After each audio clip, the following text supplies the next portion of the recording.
Want to enable dark mode on every app? In this video, I will guide you step by step on how you can enable dark mode on every app. The first thing you want to do is open up your settings, scroll down and tap on display. Now tap on the dark option. Now this applies a system-wide dark interface for all apps that support the native Android dark mode. However, if some applications are still not in dark mode, then the next thing you want to do is head over to your settings, scroll down and tap on About Phone. Here select software information, then you want to tap on build number a couple of times. Now enter your PIN when prompted. As you can see, the developer mode has been enabled. Now head back. You will find the option of developer options, select that.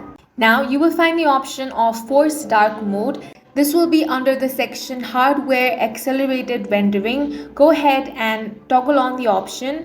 Now this will force apps to use dark mode even if it's not fully supported. And these are two ways to enable dark mode on every app. And that's it for this video. If you found it useful, make sure to hit the like button and subscribe for more videos like this.